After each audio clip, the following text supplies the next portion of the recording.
You're watching The Experience, Comic Culture and Sales, streaming live daily to Facebook, YouTube, Twitch, and Twitter. What is up, everybody?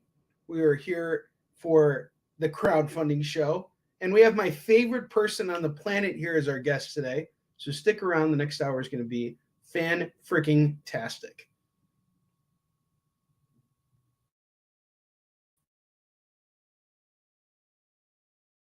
For years, I have traveled the world slinging my creator-owned comics at the biggest and hottest cons. Now I'm sitting down with creators who have active crowdfunding campaigns happening right now, and I'm opening the gateway so that you can connect with them and support their work. You're watching Kickin It With Onrie, the live crowdfunding show. And we're back. Welcome to Kickin It With Onrie, the live crowdfunding show. I am your host, Onrie Kompan, and today's guest is somebody that you guys are all familiar with because he's somebody that I frequently collaborate with. My editor in something, Chief Guy, Chuck Pino. What's going on? Actually, really a writer. He's really a writer, and he's got an incredible book right now that you guys are also very familiar with. So, Chuck, I'm going to stop trying. I'm going to stop digging myself a hole here. You're good, homie. I wear lots of hats, just like you. Only, you know, I wear mine despite having gorgeous hair. You wear yours to hide a bald head. Yes, I do. I do. You're like, oh no, I don't want to get burnt. I'm wearing the invisible hat of shame right now. What's going on, my brother? Dude, I'm doing good, man. I love how you and I both do the same kind of thing when we start a show, just like explode out there. Like as soon as, hey, it's good to see you. And I love seeing you do that because I was like, yeah, I catch myself doing that too. Well, so. I think that's something we both have in common. You know, the one thing I've learned early on about you, because we were just talking backstage and you were telling us about your first convention in San Antonio. Mm-hmm. That was the first time I met you, was in San Antonio. Yeah. And that's right. You were just so full of energy, and you were just, you know, so excited to engage with people and so understanding of what people go through when they're at conventions. You and I are definitely cut from the same cloth when it comes to what, you know, why we do comics. It's for the fans. Yeah, it's definitely a passion project for both of us. I don't think either of us, like, as much as, you know, deals down the road and that kind of cool stuff would be great. It's not what got us in here. Our love of comics got us in here. That stuff might just financially allow us to stay here. Sure. No, absolutely.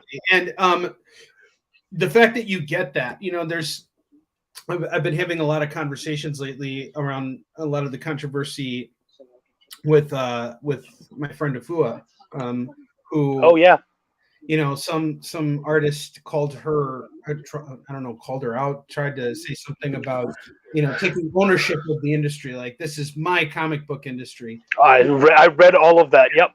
Yeah, and I think you're a true shining example of someone who understands that this industry doesn't belong to one person.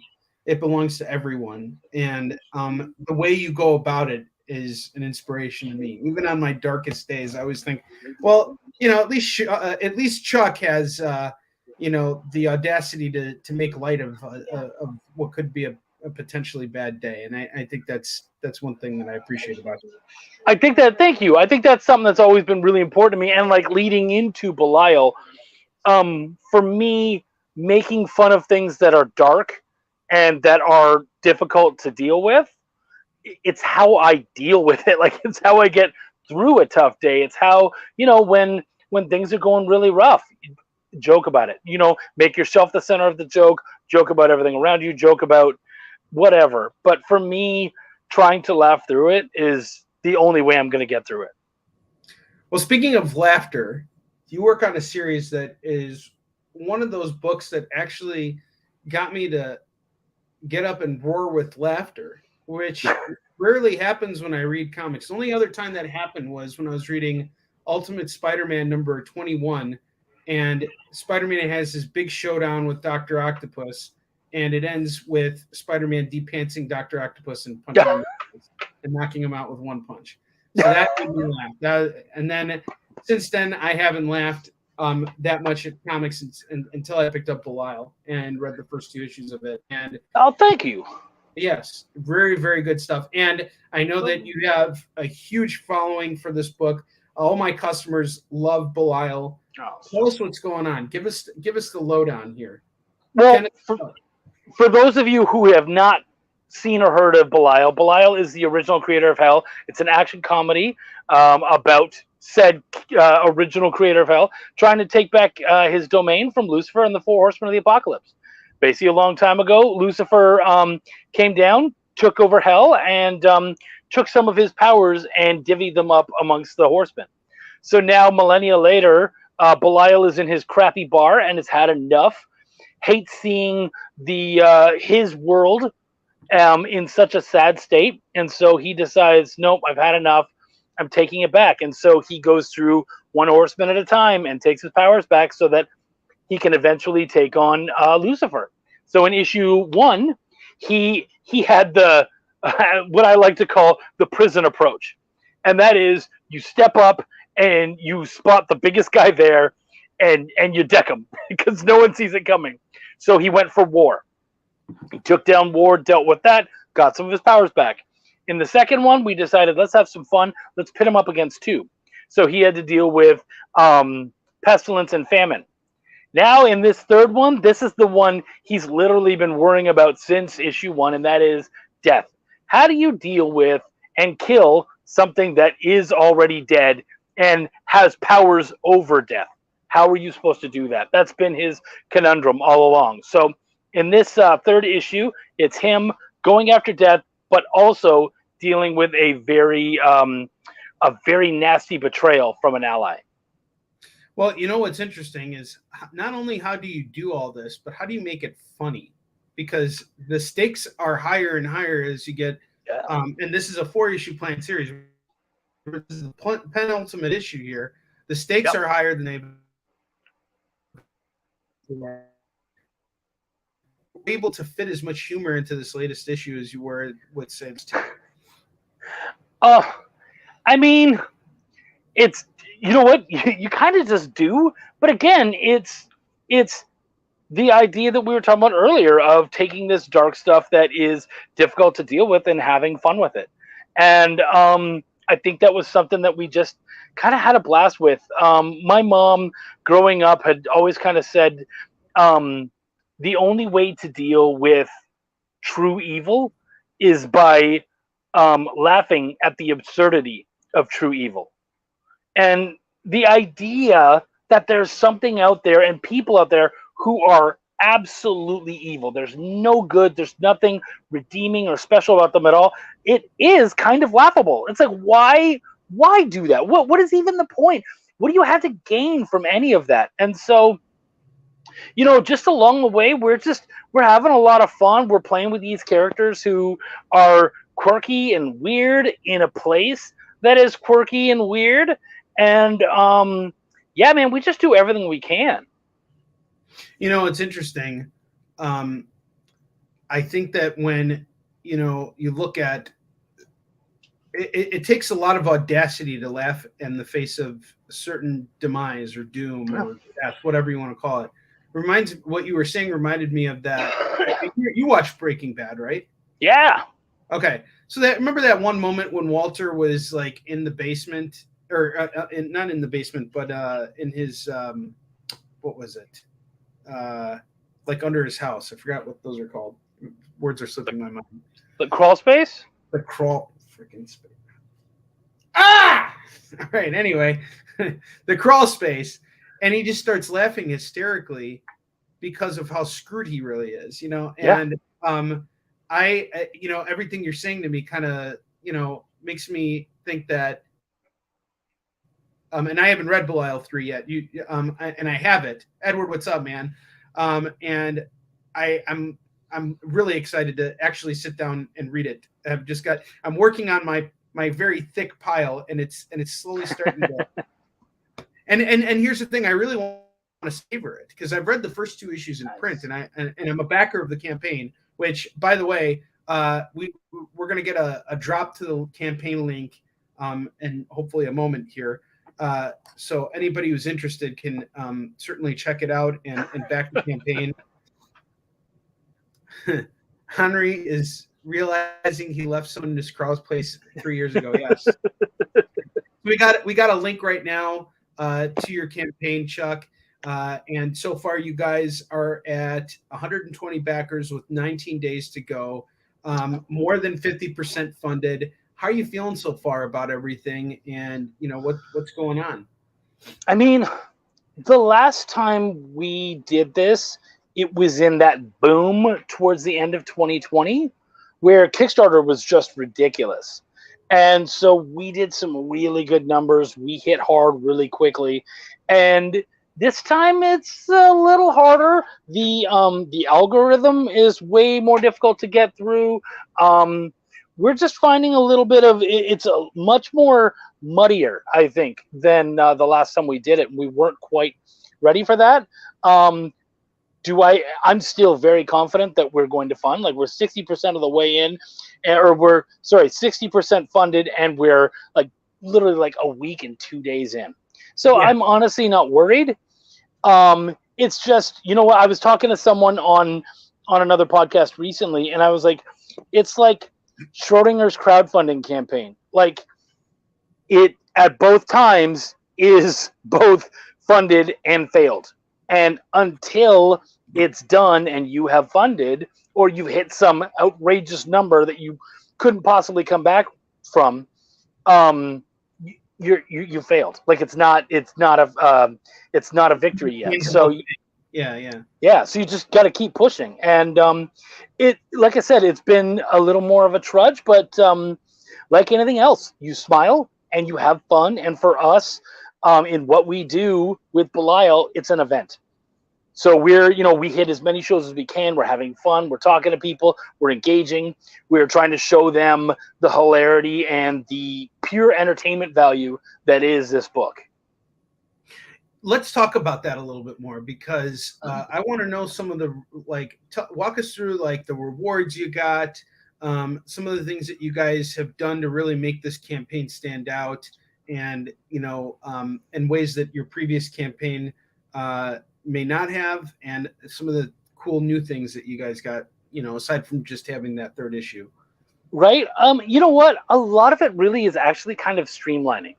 Recognizing that we did have a big goal, and it was just because we're trying to fund as much of this and the next book as possible and pay off things. So it was it's a good bite to have to chew, but at the end of the day, we've got all sorts of amazing covers, which we're super excited about. We have the stickers, the packs of stickers. Each campaign, we bring out new stickers, and we do these like fun little chibi style, cartoon style stickers of our characters. And so every new round has new stickers. And so I have people coming to me going, hey, where are the stickers from the first batch? Hey, where are the stickers from the second batch? Because I want some of those. And I'm like, we have them. We can always reprint them and stuff. And so we don't put them on the Kickstarter, because you can obviously go to the website, instinctcomics.com, and you can pick up the old stickers and stuff, or you can come see me at a show and pick them up. But we have our new batch. So we have our new batch of stickers. We've got our new covers, which is, we've got a naughty and nice cover from Steph Wilson and Carrie Ann, which honestly, I love it. Yeah. If it wasn't for you, I would have never hired Steph. Well, I mean, first off, they're talented as heck. Second off, they push. Carrie, I'll definitely say, she's got talent. Steph, I mean, Carrie, I mean, he just draws circles on a page and then she does everything. Yeah. See, I don't think that Carrie is actually her real name. I think it's a nickname, because she carries that whole project. Oh man, man, if I only had my DJ siren right now, that would totally yeah. But I mean, what's going on, man? Go ahead, Joe. He came to me and he was like, he's like, are we? Oh, thank you. He came to me and he's like, are we gonna do this again? Like, are we gonna? And I was like, yeah, dude, we loved your covers before, and we don't talk to him and tell him what we'd like to see. He just makes it. So he made this, and I was like, you know what? Yeah, and he just does his own thing, and we were like, yes, you like to have cartoonish fun. That's what the book's about. It's in hell. Why not go a little sexy? Fine. And then he said, by the way, you're a bit of a prude, and I am a bit of a prude. I'm open about that. I love the F word and I love to swear, but when it comes to sexuality, I'm just quiet about it.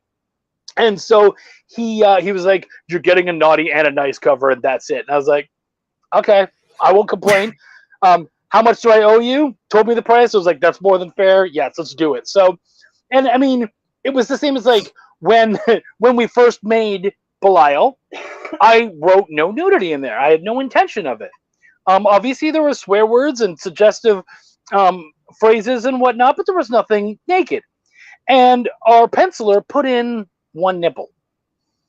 And I was like, I said to Sean, the co-creator, my good buddy, I was like, hey, we never said that we were going to have nudity in here. And he's like, no, yeah, I was a little surprised by that too. What are we going to do? And I was like, I guess we keep it. Like, it's already an adult book. Like, as long as we're not going too far over the edge, I'm fine with it.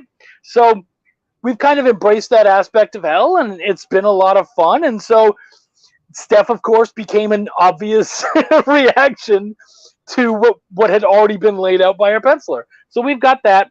We have Connie Jolitz came in. She's an amazing. I love right? Her. Yeah, and she did. We're gonna have to talk about working with Connie. Yeah, she did an awesome painter version of our characters, like in a strip club kind of thing, and it's so fun and silly, and it's got this like glam / punk rock sort of feel to it, almost like a femme punk sort of thing. I love it. I think it's a lot of fun. It's a great cover. So we have that happening too, and she did all the work on that. Josh Lyman came in. He's got an amazing homage to because Death is in it. He wanted to do an homage to Bill and Ted. So we've got a Bill and Ted style homage cover that came out. And then, of course, Chris Mad, you remember, he's my dude. I love that guy. He's so damn talented. I'm a big Chris Mad fan. Yeah. Art is insane. He's really freaking good. Yeah. Dude, absolutely. And he was on the last one, and that was like my favorite cover from there. So I was like, let's do it again. And this time, Sean approached me and he was like, dude, you're such a huge Megadeth fan. Why don't we do a Megadeth cover? And I was like, ooh, okay, yeah. And so we did this great homage to to what I would say is their greatest album, and that is Rust in Peace. And actually, Sean somewhere has a picture of the two of them kind of interlocked, so you can see how close they are. And it's just beautiful work. Chris Hall came in and did the colors on it. It's absolutely gorgeous. And we have some other plans down the road for that cover, so keep your eyes open on that one. And then we also have the original cover. I'm pretty sure that's all the covers. And then we also have the original cover A, the standard, by our dude Greg Warrencheck, and that's an amazing Neil Adams homage cover to the fight between Muhammad Ali and Superman. And so he's a big like Silver Age dude, so he wanted to do that, and he did it, and we were like, yeah, okay, that's awesome. And the crazy thing is, he did that, completed it. Chris Hall did the colors. It was done. We sat on it for a while, and then Neil Adams passed away. So we had no idea that it was going to be as poignant of a tribute as it was, because he was still alive and well for us. Yeah, it's so crazy. Like, Neil was truly, he was a titan, man. Yeah. Well, good and bad. And Kyle and I have had conversations about Neil because we both have our own experiences. And I mean, you know, he was a legend. You can't take away all the things that he did for comics. He did an immense amount of things for comics. But at the same time, you know, he was also human. Yeah. He would slam his fist on a table right now if he heard me say that. But that he was human? Yes, he would, and because he really was. I think that a lot of these guys, like, you know, George Perez, Stan Lee, you know, even Neil, they were larger than life people. I think that kind of comes with the territory of like what we do as creators too. Like that rubbed off on us. I mean, we all are larger than life because we spend so much time like creating stuff. And we got some cool people in the house right now. We got Dan Price, the creator of Bigfoot Knows Karate, which is going to Kickstarter in October with its second issue. Dan does everything. He's actually a local Texas guy too, Chuck. So cool. You guys should consider hooking up at some point. He's a really great guy. Guys, if you haven't yet, be sure to check out the comments here. Back this campaign. I want to get these guys a couple backers while we're on the show. When I was on Chuck's show, and we were pushing the Eastern Shin campaign, he got me a couple backers, and that really put me over, and put us over, because Chuck's also the editor of Eastern Shin. He's also the editor of Warline, which is going to be coming out in January of next year. And Belial, so good. Oh, thanks, man. I appreciate it. So is Belial, and Belial is really the project that allows you to shine as a writer. And it's something that really means a lot to you. Every single time you talk about Belial, it really holds. Chuck makes Onrie readable, 100%, 100%. Well, me and of course legible and readable. Right, me and of course Dak, who had some who did some amazing work and held things up on his shoulders before I had the opportunity to show up.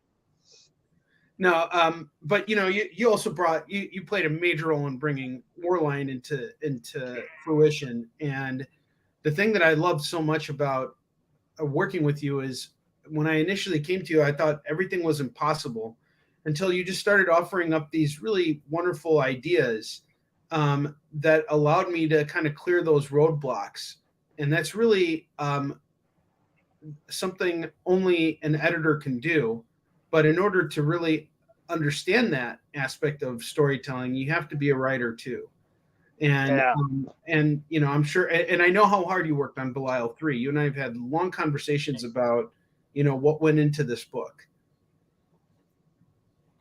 Yeah, I mean, the whole team really did. And I mean, yeah, of course, I did as well. But yeah, the whole team really worked hard. And I got to say, and this isn't me tooting my own horn, though I am too, but I all along have felt like this was raising the bar for the series, for me as a creator, for the team as a whole. Like I felt like all of us were coming in strong.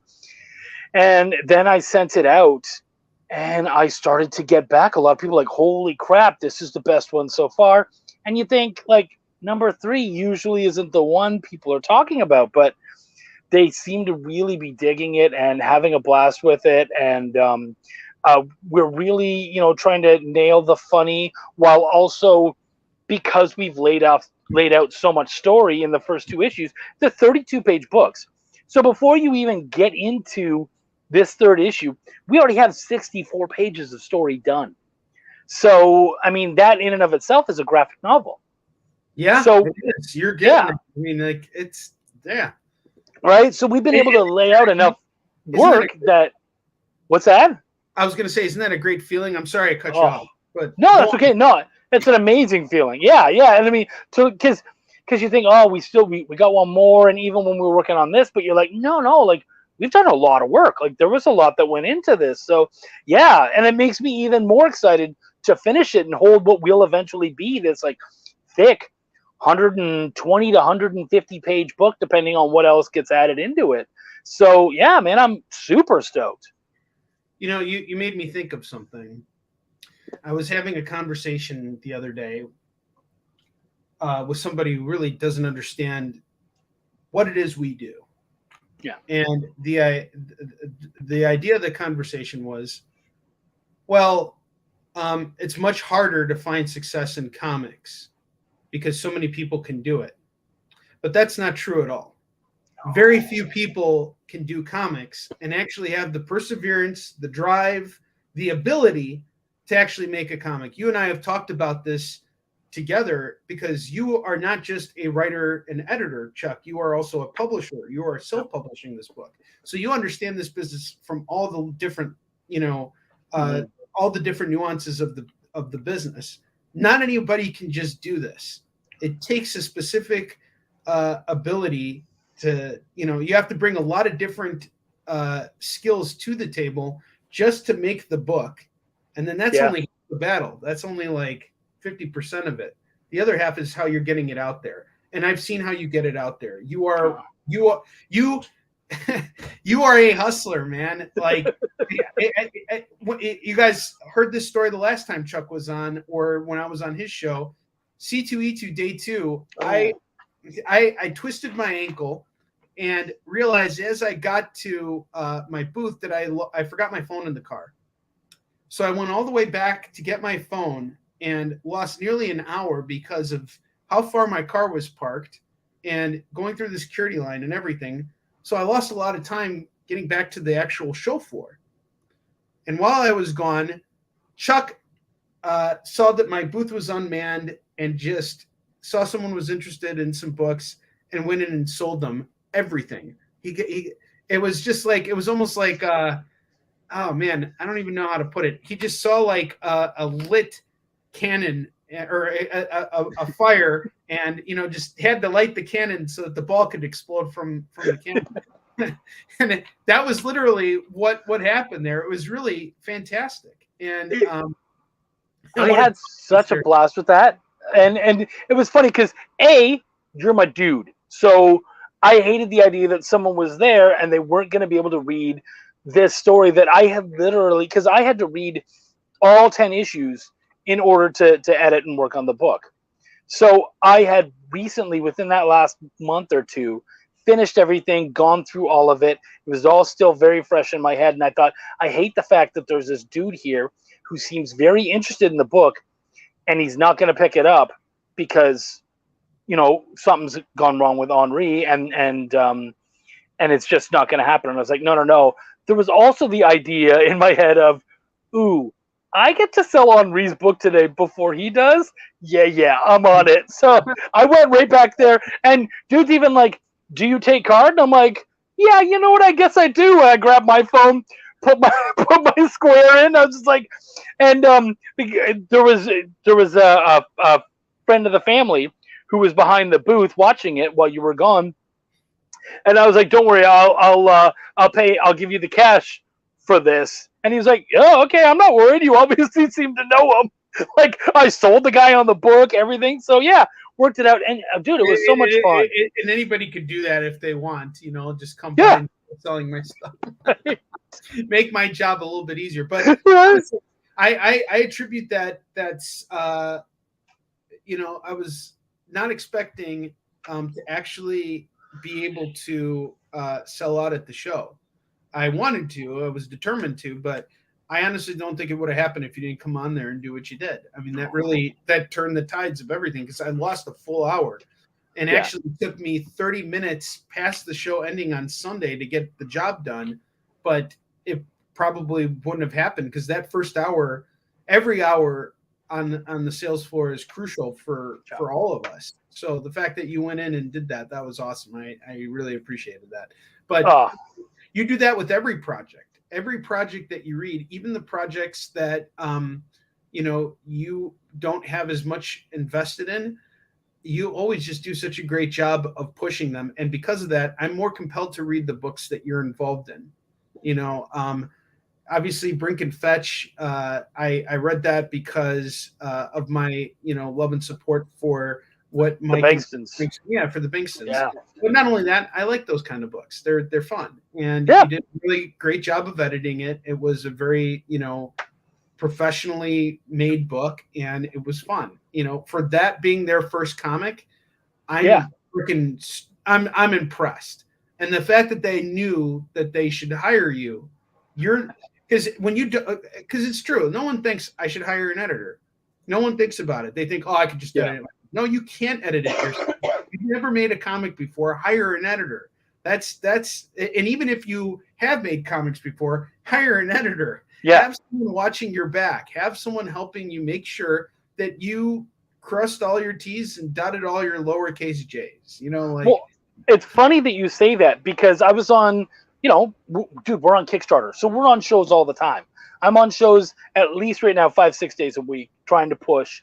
And I was on a show, And I think somebody was trying to kind of catch me off guard, because he goes, you know what, man, you're a writer, but you're also an editor, which of course it's great because it means you don't even have to edit your own book.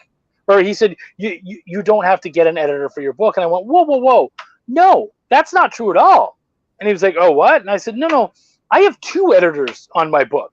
My wife comes in, and she is an editor. She's worked on all sorts of stuff. And as a writer, like, our relationship is built around writing. Like, that's how Wendy and I met as writers, as amateur writers on the internet. So I very much respect her opinions and thoughts on that stuff. So it's not like you get people who bring their wives in because they're like, she went to college and she's a good speller. And you're like, yeah, okay, well, that's not an editor. That's just a proofer. Like, there's other aspects of editing that they need to know. But my wife has made her own comics. She's done this stuff. She's worked on other people's books and stuff. So we have her. And then, of course, Sean Barbour, my partner, this story is a story that came from him. So the story is so important to him. So he's there too in the background when we're working on the script. Does this work? Does that work? You know, asking the questions, doing what I would be doing. So I think it's important for me to put my money where my mouth is and say, no. Yes, I'm an editor. And yes, I think that I do a good job. But I think everybody has a hard time seeing the forest for the trees. Like, there's a joke in this particular one. I've told the story several times. So if you've heard this, go away for a minute and then come back. But there's a particular joke I'm super excited about. For those of you who have read it, the few of you, it's the Shakespeare joke. And there was this joke that I was so proud of. And I brought it to Wendy and Sean. And both of them were like, I don't know the quote, so I don't get the joke. And I was like, no, this is such a good joke. Like, seriously. And they were like, look, we get why it's funny, but we don't understand the meaning of the phrase. So we then had to retool that to make sure that people who didn't understand the phrase would get it, and I could still tell the joke. And so the joke became all that stronger. That scene became all that stronger and even funnier in my mind, because the 2 of them stepped up and they said, we don't get it. And that's so important. So, yeah, man, regardless of how long you've been in the industry, what you do, what your place is, get an editor, man. Get other eyes on there. I agree. I'm sorry I didn't laugh at the joke. You haven't read it yet. It's in issue 3. Oh, it's in issue 3. So you're good. Yeah, you're good.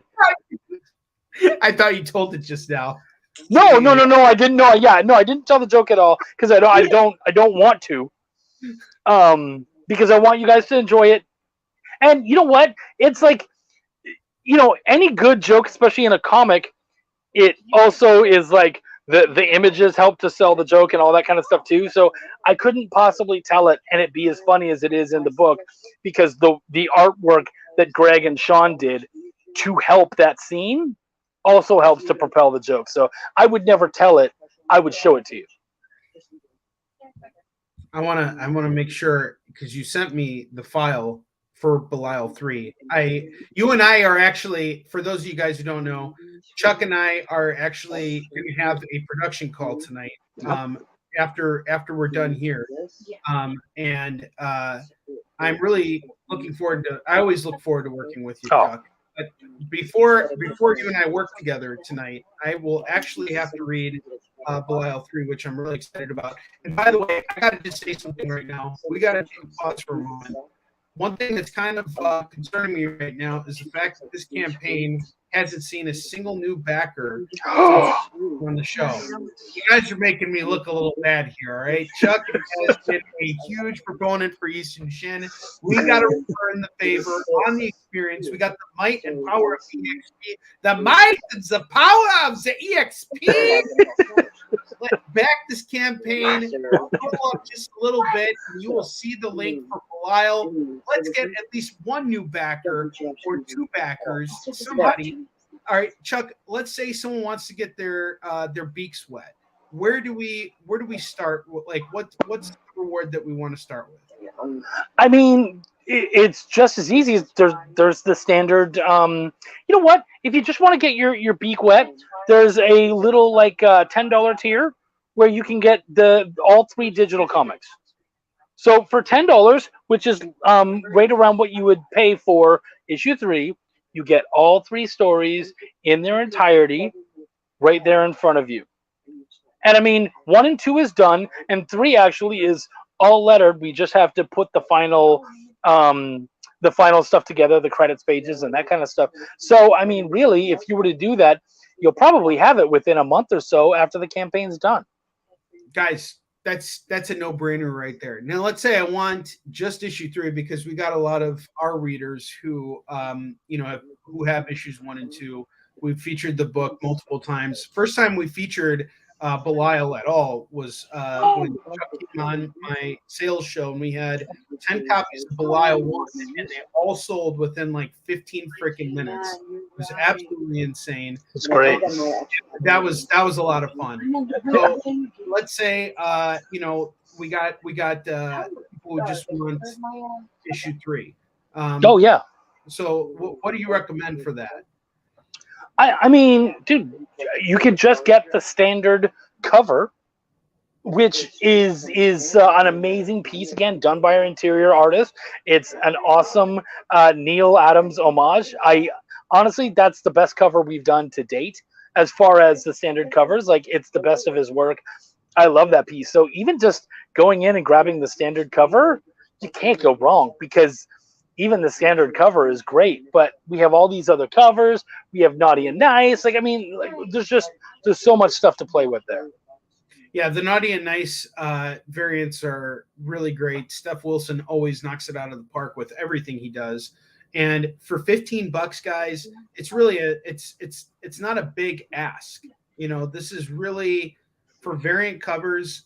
You're talking about books that have very limited print runs. Overall, all your books have very limited print runs. It's not like you're printing up thousands of these books. Well, that's a really good point too. Thank you for bringing that up. So something that we do on Belial is we print about 100 copies of each variant cover. And then once we run out, that's it. So what you guys are getting is a one-time thing.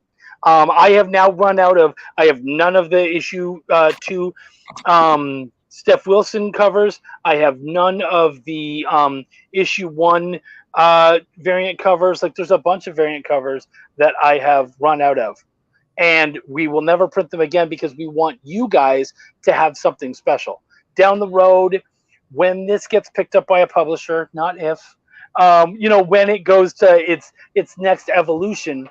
We want you guys to have something special where you can look back and you go, no, this is a very limited edition piece. We got backer 121. All right. Edward, thank you so much, man. Thank you, Edward. That's amazing. Yes, Edward is going to love your book because he's the man, and we absolutely love him. You're now at 3328. That's great. Yes, that's excellent. Guys, I know it's a lot to ask. If we can find at least 1 or 2 more backers in the next 22 minutes that we got on the show, actually less. I want to say 20 minutes that we have left, because we have to end at 58, because after this we got Nick's original art show going live. And so we really got 20 more minutes left. I really want to do Chuck a solid here. I can honestly tell you guys, I would not be where I am progress-wise if it wasn't for him. He really helped me trust in myself a lot more too, I have to say. I've started to, sometimes I'm a little overconfident in myself, but luckily I have you to beat me back down to size. That's an important thing. Thanks, man. I think it's really important as a creator, especially an editor, but also as a publisher, to have some bedside manner, to be able to kind of help corral the team and help everybody and make sure there's an emotional content to creating that I think is often overlooked. And you can get someone to pound out pages, but you can't make them love it. But helping them to love what they do themselves, inspiring them to create bigger and better things, I think that's a big part of what we do. And I think that's why I'm so excited about all the different projects that I work on, is because that's a motto that I hold to really strongly, is that it's just important to inspire people and make them want to do and be better. And so I hold that to you when I work with you. I hold that to myself when I work on this. And, my team holds that to me too. Sean will work hard to get the best out of me, and I will work hard to get the best out of Sean. That's our friendship. That's our partnership. That's just what you do. So, yeah. I agree. You're on the money on everything. And it's so utterly important to be able to have that strong sense of what the editor is really the person who brings everything together, like through the difficult times and through the good times too. So I've seen very early on, the importance and value of it. So I'm sitting here brown nosing with you more than I did with Chris Claremont, by the way. Totally he totally de-pants me right in front of Chris Claremont, the legendary Chris Claremont.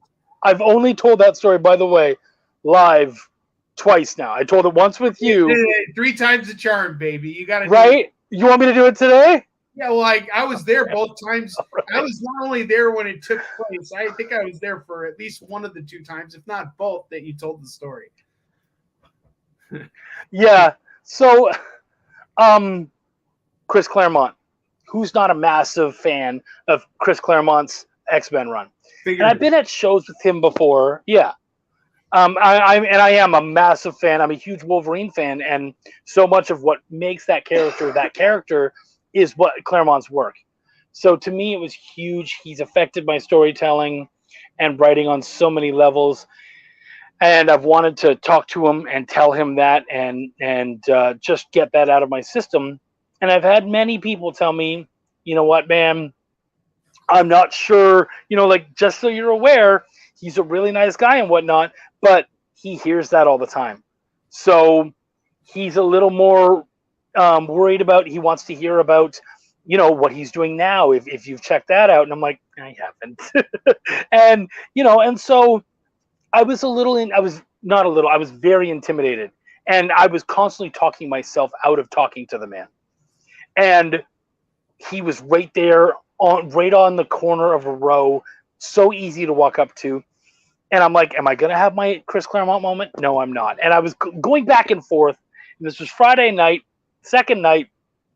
And I decided in my head, no, I don't think I'm going to do it. I think I'm going to stay away from it. It was you, me, and Doug Brown are walking to leave because we were going to dinner. And we're walking. And sure enough, who do we see but our buddy Don Wynn chatting with Chris Claremont. And you, of course, being the awesome, excitable dude you are, right away you're like, holy crap, that's Don hanging out with Chris Claremont. And I was like, and before I even had the chance to be like, I'm not sure I'm ready for this, you were like, dude, Don Wynn, Chris Claremont, holy crap, how you guys doing? And he was right in there. And I'm like, well, I guess this is happening.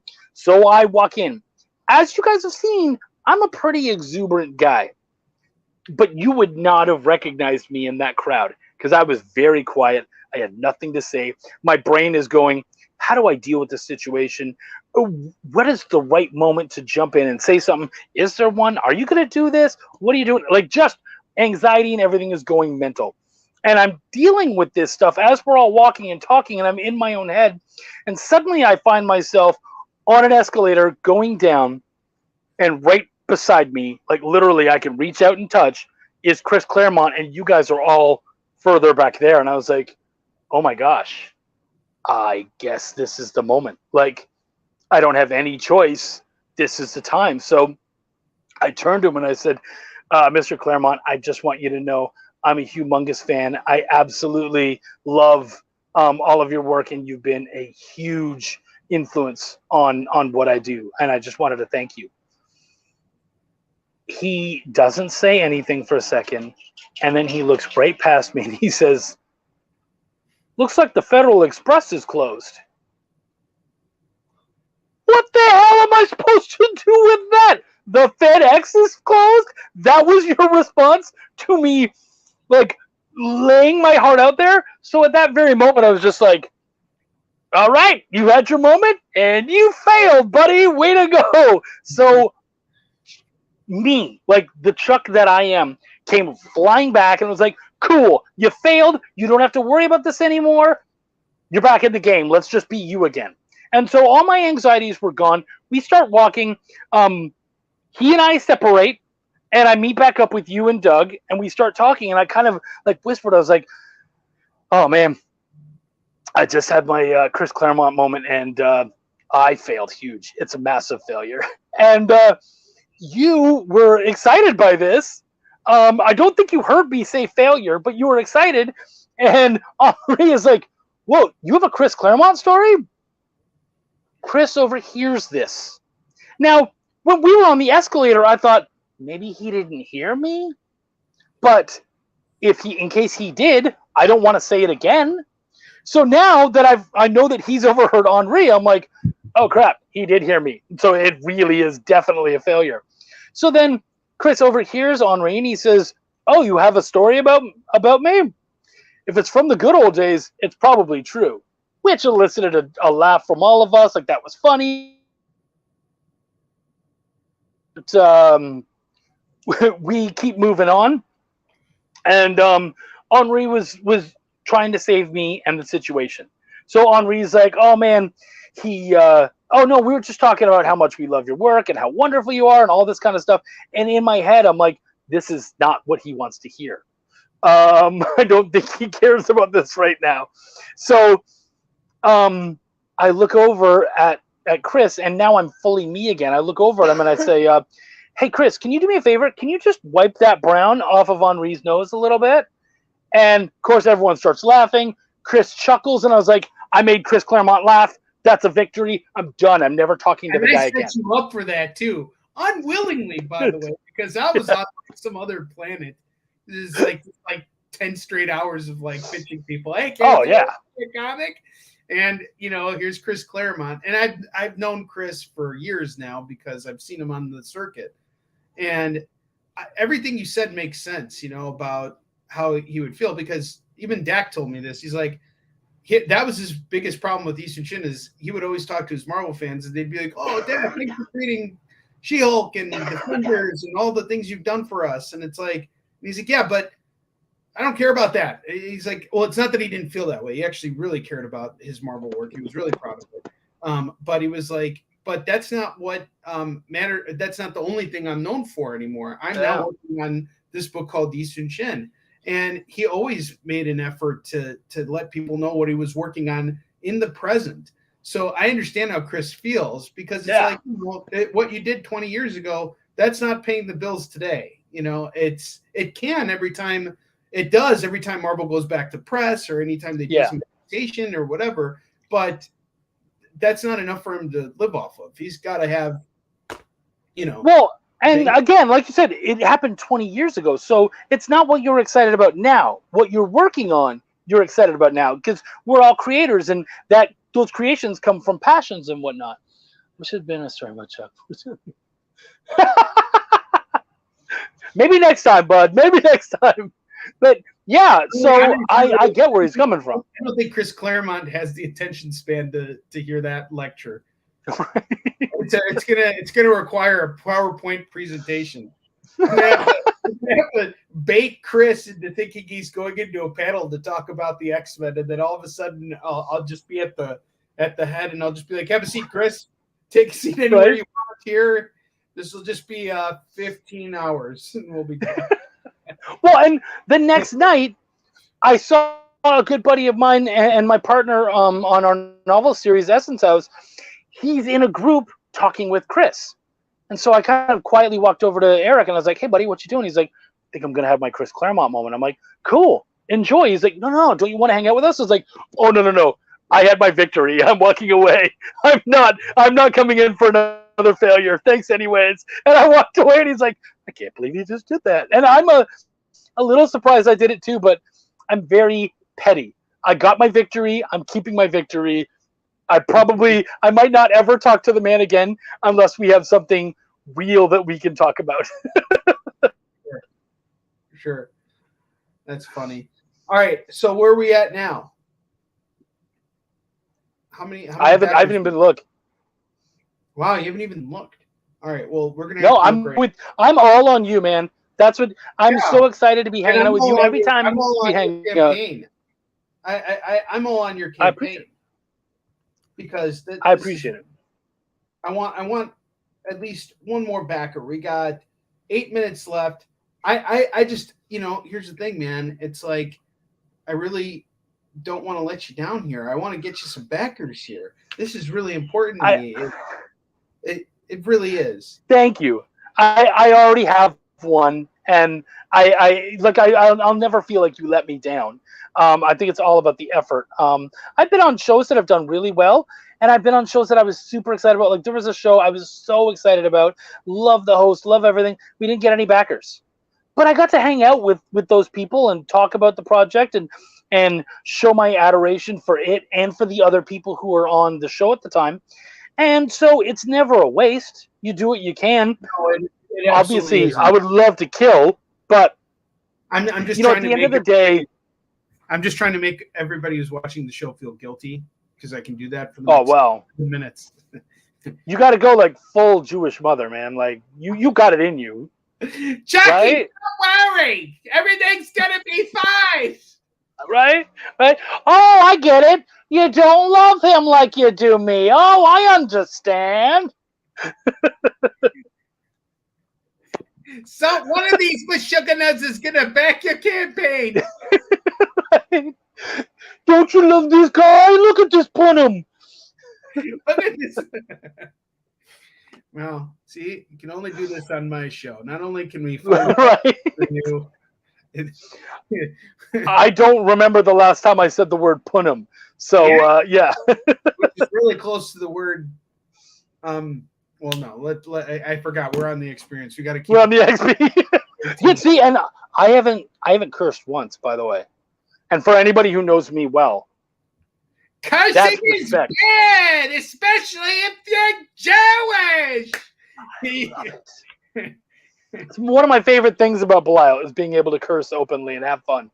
You always curse openly and have fun when you're on your channel. I mean, that's what I love. Is thank you. The thing I'm going to say too, Chuck. I'm very proud of Chuck. You are very real, like a very real human being. And when I say that, what I mean is that you don't just do and say things to make people happy or whatever the case is. Of some attempt to further your own ambitions,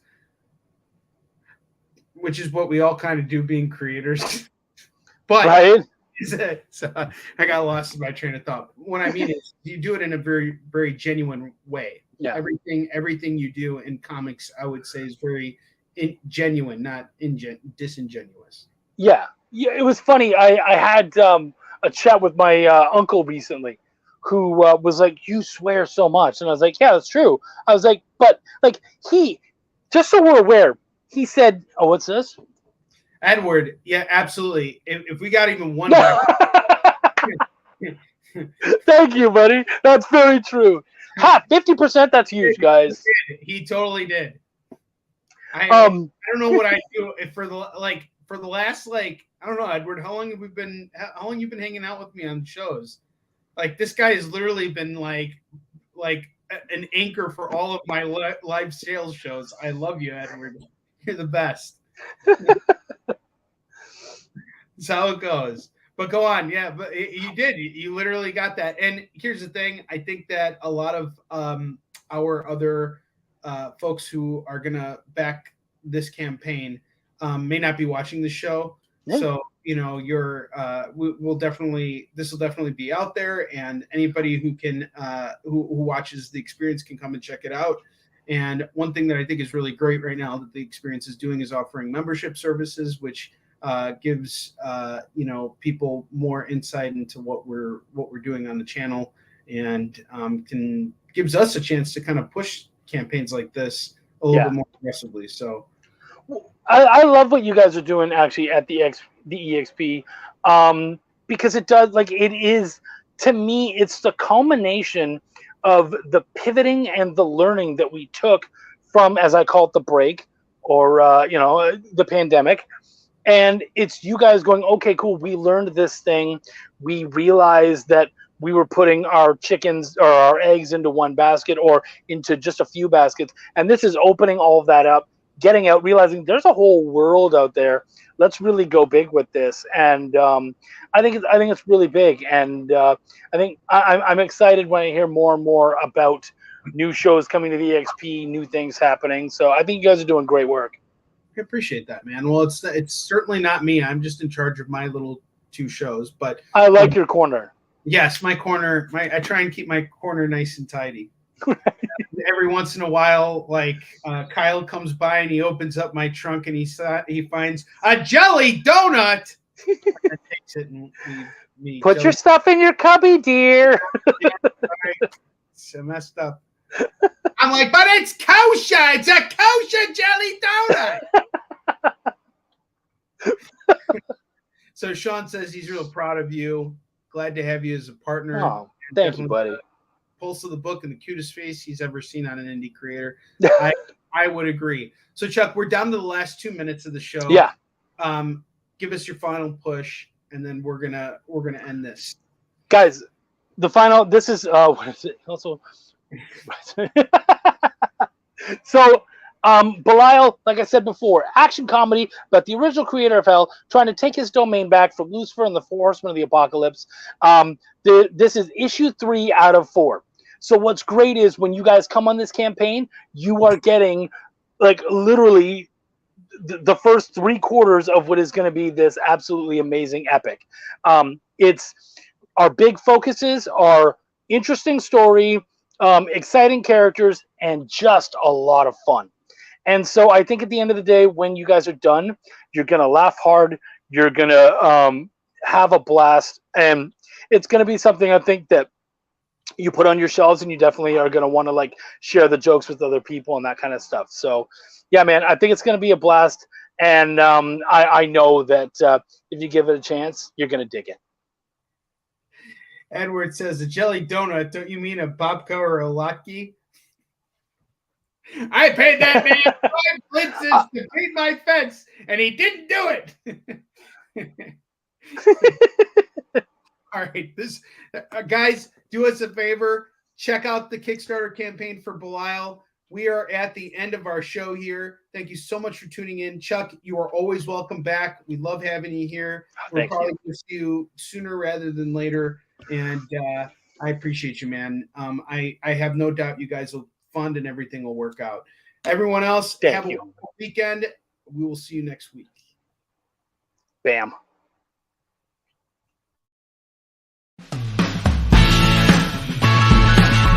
Join the party. Head over to our link tree to find all the links for everywhere the experience is all the time.